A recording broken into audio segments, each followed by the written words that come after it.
Hello everybody, welcome back. Today I have an awesome surprise for you.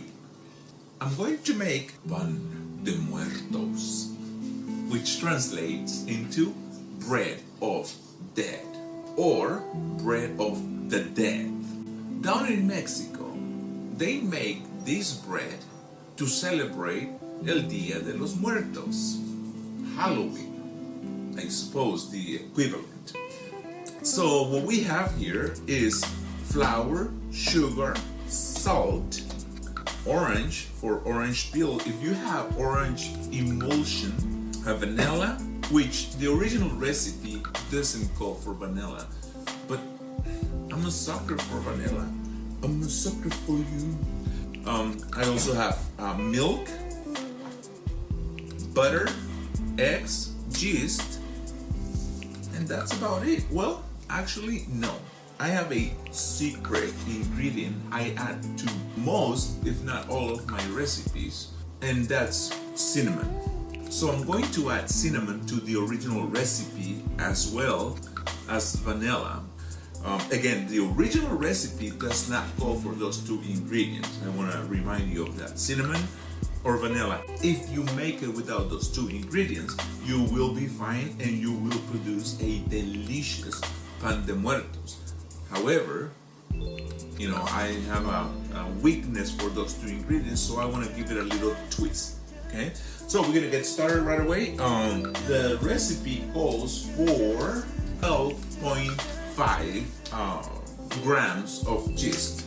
Okay, so since the recipe calls for milk, flour, sugar, I want to activate the yeast. And what's the best way to do that? Is by feeding the yeast. And what I usually feed them with is a spoonful of sugar, because a spoonful of sugar makes the medicine. Anyways, a spoonful of flour and the milk. So that way I can have all the ingredients together. I want to be able to let it sit for a few minutes.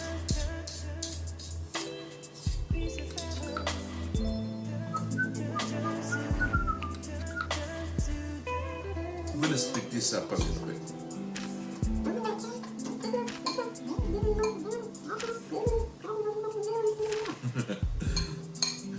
I'm just kidding. You know I'm doing it with my mouth. Oh, it's pretty good though, huh? I need 4 cups of flour. What's your favorite flour? Mine are roses and tulips. Okay, so 1. So I'm going to add half a cup of sugar, a teaspoon of salt, a little more than a pinch, maybe 2 pinches. Pinch is a bad word in Spanish. It means like, I don't know, shut up or something. I don't know. I found this orange. Isn't it beautiful? No, it's really bad actually. Well, not really bad, but hey, as long as it's clean. Ideally, you have a better looking orange than this, and you can use orange peel. However, you can also use pre-made orange emulsion. I think that's what it's called. So I'm gonna use an orange. Gotta be careful here not to go too deep. Just the surface, just the orange part, the orange color part, literally. Just the upper skin, because if you get to the white membrane, that's what makes things very bitter. So now I have all the dry ingredients here. Oh, my superstar, cinnamon. My daughter says cinnamon instead of cinnamon, and I just added that. Now, interesting tip on cinnamon. Don't go buy the one in the bottle, only because God only knows what they put there to maximize the quantity on the bottle. I mean, it's mass produced and whatnot. So I take a cinnamon stick, dump it in the blender, grind it as much as I can, but not to the point where it becomes powder. So now I literally have all my dry ingredients: sugar, salt, flour, and orange peel. Right, so I'm gonna mix this real quick before I get my hands wet. I mean, yeah, of course I could be mixing this on the mixer, but here's the issue I have with that. For many reasons, and I'll share a couple of them. One of the main reasons why professional bakers do it here, and I'm not a professional baker by all means at all. Okay, I'm learning, I enjoy baking, and I am hoping that if you like baking and you're learning baking, we can kind of grow together on this, okay? So anyways, there's a special connection between you and your dough and your ingredients in general. It's hard to explain, but you get the sense of the quantities and the consistency of the mixture and you can't get that on a mixer, and the mixer doesn't have feelings, you know. I have feelings. Yeah, maybe I should use orange feelings. So that's one of the reasons. The other reason, and probably the most significant one, not everybody has a mixer at home, and you know, I'm gonna limit you to have to make it in the mixer, and that's not necessary at all. The recipe calls for 125 milliliters of eggs, 80 grams of butter. Now this bar here has 113. Let's see. 6, 7, 8. 8 is 113. Take away 1 equals mc squared to the power of 2 divided by 3.1416, which is pi. But I'm not making pi. I'm going to wing it. Alright? Most of my ingredients are in here. I'm gonna throw the vanilla in here because I don't want to forget it. About 1 tablespoon should suffice. A few minutes ago, you remember what this looked like? Okay, look at this. Let's start mixing it in. Okay, so now that I have all the ingredients together here, just mix the wet ingredients a little bit more, come together, and gradually start adding the flour into the mix. Make sure it doesn't get all over the place. Just please, if you got that reference, you're bad. You're a bad boy. You're a bad boy or a bad girl.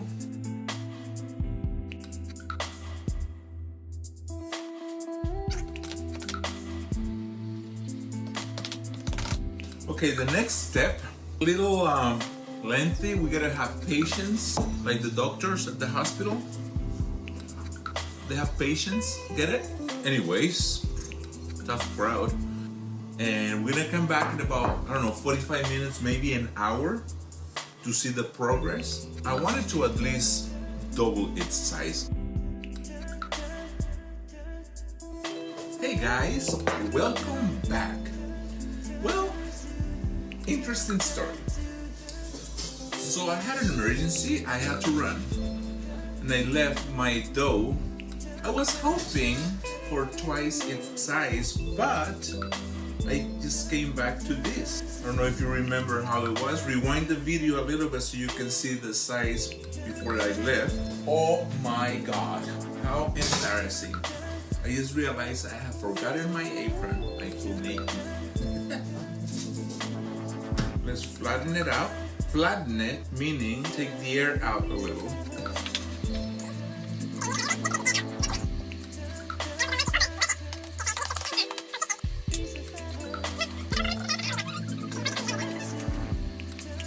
This video is brought to you by nobody. Nobody sponsors my videos. I don't know what the problem is. Nobody. So anyways, take a piece, roll it. You're gonna roll it, make it into a perfect little ball. Okay, how do you make that ball? Okay, the easiest way I can explain it to you, do a tiger claw. Put it on top of your piece of dough and just wax on, wax off. I just wax on because, you know, I'm the right hand.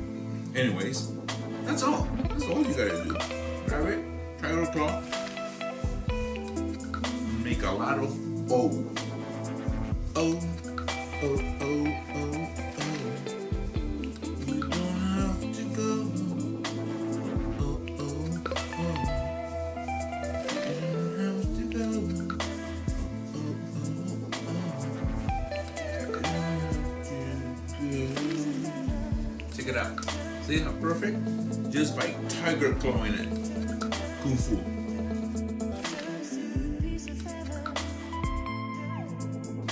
A lot of people do it with both hands, one on each hand. Honestly, I can probably do it, but it's like, have you tried that trick where you draw an imaginary number 9 on the air and a number 6 with the other one? Can you do that? Try it. I put this aside because I need to make tiny little bones that go on top of the bread to represent a bone, I guess a skeleton. Okay, so to make the little bones, just take a tiny little ball like this, right? But once you have it like almost evenly distributed, separate your fingers like this. The goal is to make like, I think it's like 3 balls. I'll show you a picture. I'm gonna put a picture of what the bread should look like right here. So yeah, make a little ball like so and go back and forth with your fingers open. See if you can see this from afar. Here's the idea.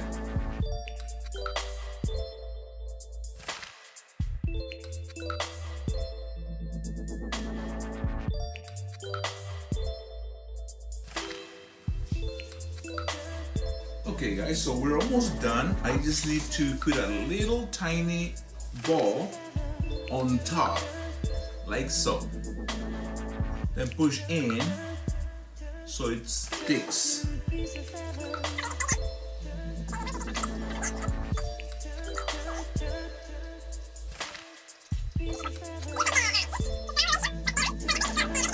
Preheat your oven at 310 degrees and we're gonna bake them for about 16 minutes. Maybe more, maybe less, depending on how well done you like your bread. 1 single egg is all I need. Okay, so why do I need that egg?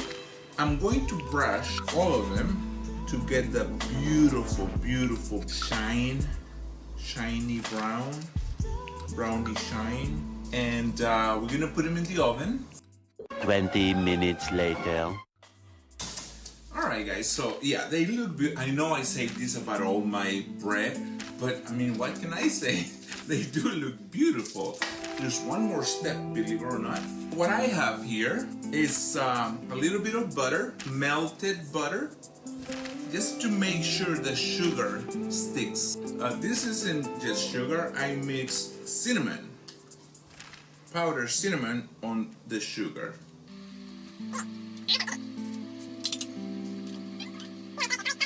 So check it out. Isn't that beautiful, guys?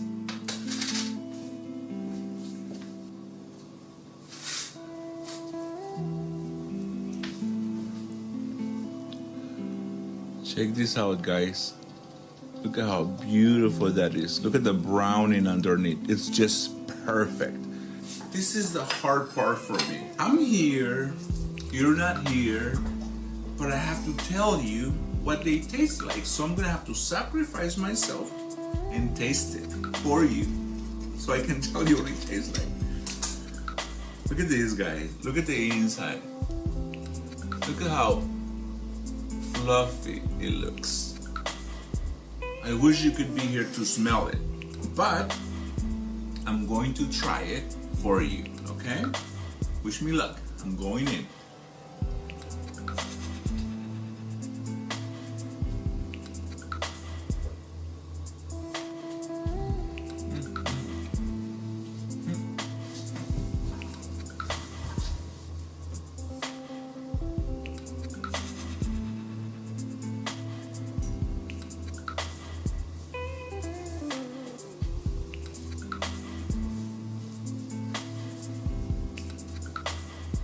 I'm okay.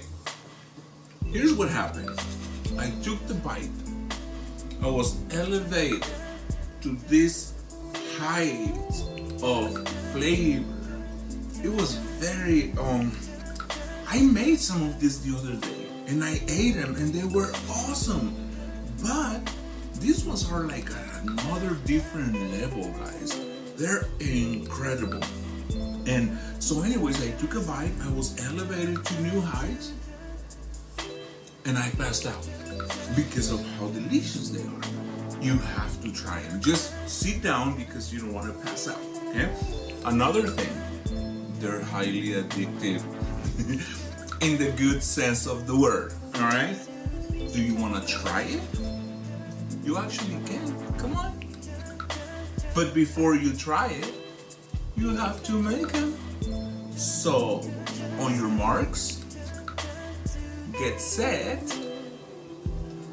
go!